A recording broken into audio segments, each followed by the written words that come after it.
A mother of two simply disappears. No goodbye, no warning, just gone.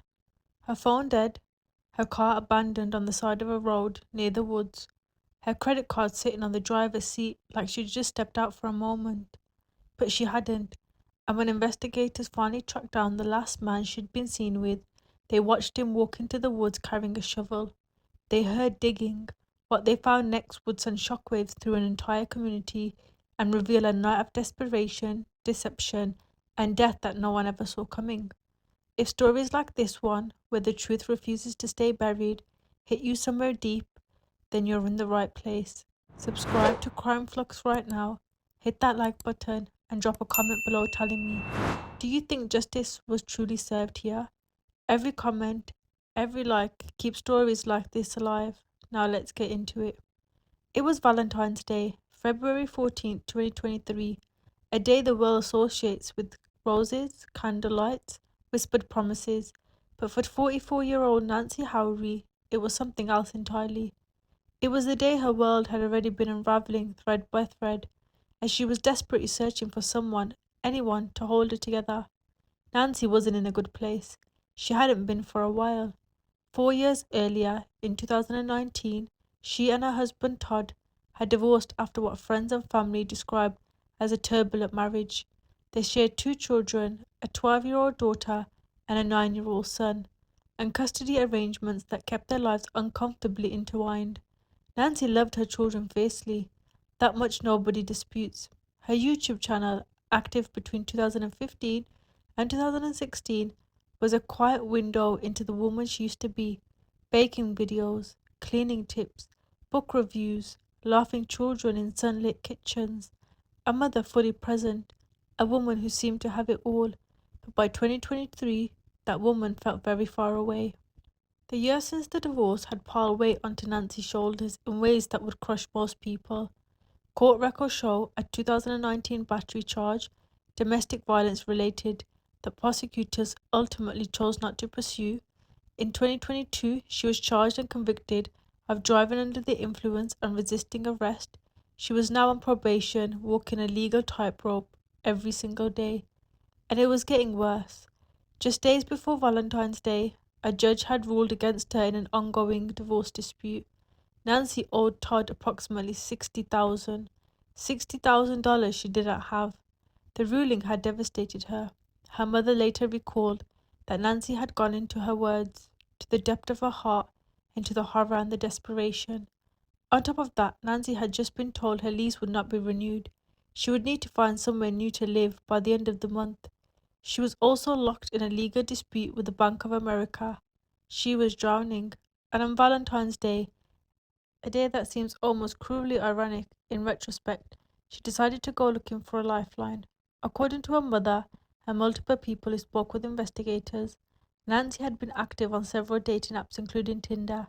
She was described as someone who sees a lot of men, not out of recklessness, but out of loneliness, out of a need to feel chosen, valued, wanted, at a time when every institution in her life seemed to be rejecting her. That night, she reported had multiple meetups planned, one with a man named Matthew, an ex-boyfriend her mother described as volatile, someone who had once broken into Nancy's home, who always kept coming around. One was a man named Daniel, and others reportedly from Tinder. Her mother recalled a friend telling her that Nancy had said almost frantically, "I've got 5 meetings today. I'm on my 3rd one right now." She wasn't celebrating, she was surviving. She was reaching out in every direction, hoping someone would reach back. Daniel Stearns was 32 years old. He lived with his parents in Palm Beach, Florida. He had served 2 tours in the military, at least one in Afghanistan, and had returned home carrying wounds that didn't show up in x-rays. His mother, when police came knocking, would immediately mention his PTSD. Friends and acquaintances described Nancy and Daniel's relationship as volatile. Always fighting, always arguing. Daniel, for his part, would later claim that their connection had cooled because Nancy was seeing other men. And though jealousy, not danger, was the defining emotion in their story. Nancy's children last saw their mother on Monday, February 13th. They received texts from her the following morning, Valentine's Day, Tuesday the 14th, that were the last direct contact. Wednesday, February 15th, Nancy failed to pick up her children from school. Now, Todd mentioned that in the previous 2 years, this had happened roughly 6 times. Concerning, but not unprecedented. The school tried calling, voicemail. The children tried, nothing. Todd's messages went unread. But then Thursday came and she didn't show up again. That has never happened. 2 consecutive days, no call, no text, no explanation. Todd and his children drove past Nancy's house, past the storage unit she worked out of. Her car was nowhere. They called her mother, and slowly the terrible realization settled over all of them. The last confirmed day anyone had seen or heard from Nancy was Wednesday, February 15th. On Saturday, February 18th, Todd walked into the Indian Harbour Police Department and filed a missing persons report. His 12-year-old daughter had insisted on it. Sitting in that interview room, she told investigators her mother had been on multiple dating apps, that she recently met a man named Daniel, military, around 40 or 50 with weird hair, that Nancy had been devastated by the court rulings. Nancy's mother, when reached by investigators, was equally forthcoming and equally heartbroken. She pointed a finger at the divorce proceedings, at Matthew, the ex-boyfriend with a history of violence, at the chaos of Valentine's night, but she also pushed back against the narrative that was forming around her daughter. If you want to see what she was like before he started this, she told investigators, go on YouTube and look up Nancy Howry. See the mother she was, the wife she was before he destroyed her. That plea, raw, maternal, furious, hangs in the air, because whatever Nancy's flaws, whatever her struggles, she was someone's daughter, someone's mother, and she deserved to come home. Investigators moved quickly. They located Nancy's vehicle abandoned on the side of a road near a wooded area in Palm Bay. Inside, her credit card, her Florida ID, left on the driver's seat, her phone had left pinged near the Port Marble Rifle and Pistol Club, a gun range. A gun range? That detail, quiet and cold, changed the entire temperature of the investigation. Officers from the Palm Bay Police Department tracked Daniel Stern to his parents' home.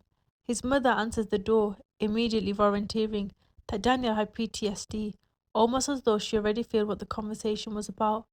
Daniel came out. He was calm, measured. He said he hadn't spoken to Nancy in weeks, didn't have a phone number, didn't know where she might be. The officers listened, and then they left. And then they started watching. Surveillance teams followed Daniel. They watched him travel to a local spot referring to as the compound.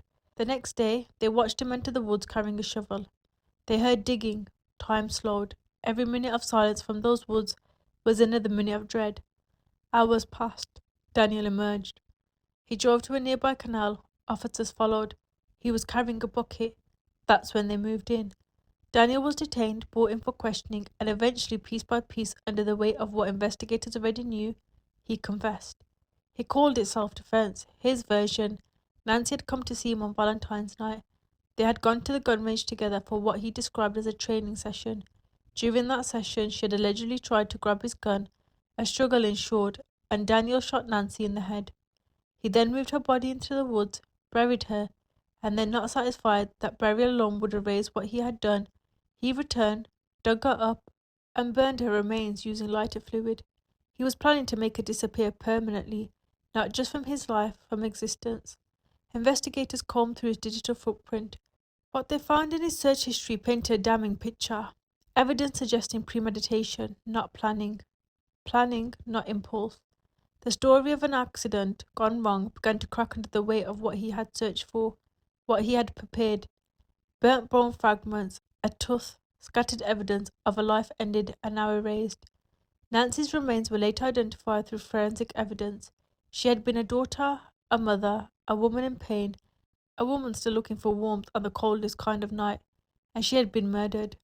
Daniel was arrested and charged. He stood trial and was found guilty of second-degree murder, abuse of a dead body, and destruction of evidence. He was sentenced to life in prison, with additional concurrent sentences for other charges. In December 2025, he filed an appeal.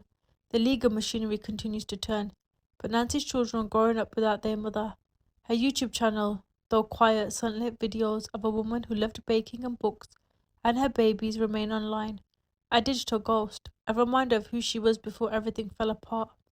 Sometimes justice doesn't look like a Reddit revenge story. There's no clever scheme, No satisfying gotcha moment.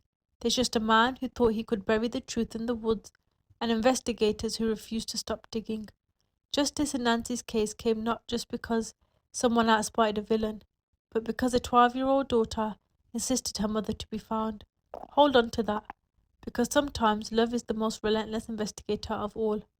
If this story moved you, if it made you think about the people in your life who are silently struggling, share it, like it, subscribe to Crime Flux so you never miss a story where the truth finally comes out, and tell me in the comments what part of this case haunted you the most. I read every single one. I'll see you in the next one.